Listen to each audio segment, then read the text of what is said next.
آپ صلی اللہ علیہ وسلم کی بارگاہ میں حضرت سیدنا عمر فاروق رضی اللہ تعالیٰ عنہ بیان کرتے ہیں کہ آپ صلی اللہ علیہ وسلم کی بارگاہ میں قبیلہ بنو سلیم کا ایک آدمی آیا، اور قبیلہ بنو سلیم کا آدمی آ کر کہنے لگا کہ یہ گو ہے۔ اس نے حضور علیہ السلام کے سامنے گو رکھ دی، کہنے لگا یہ گو ہے، اور اگر یہ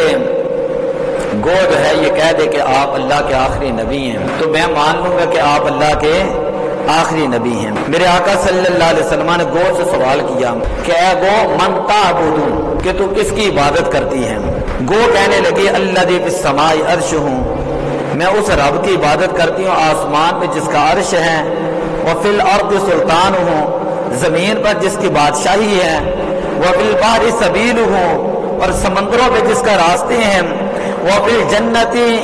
اور جنت جو ہے وہ رحمت، اس میں اللہ کی رحمت ہے، وفی النار عذاب ہو، اور جہنم کے اندر اللہ کا عذاب ہے۔ پھر حضور علیہ السلام نے فرمایا کہ اے گو من آنا، تو یہ بتا کہ میں کون ہوں؟ تو گو یہ کہنے لگی انتا رسول رب العالمین، اب ساری کائنات کا جو رب ہے اس کے آپ رسول ہیں، وہ خاتم النبیین، اور آپ اللہ کے آخری نبی ہیں۔ اور گو کہنے لگی قد افلح من صدقک، اے اللہ کے پیارے رسول جس نے آپ کے اوپر آپ کی تصدیق کر دی،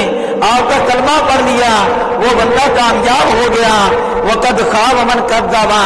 اور جس نے آپ کو جھٹلا دیا، تکذیب کی جس نے، وہ خائب اور خاسر اور ذلیل اور رسوا ہو گیا۔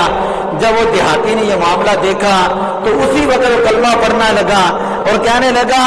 اشہد ان لا الہ الا اللہ واشہد انک رسول اللہ، میں گواہی دیتا ہوں کہ اللہ کے علاوہ کائنات کے اندر کوئی دوسرا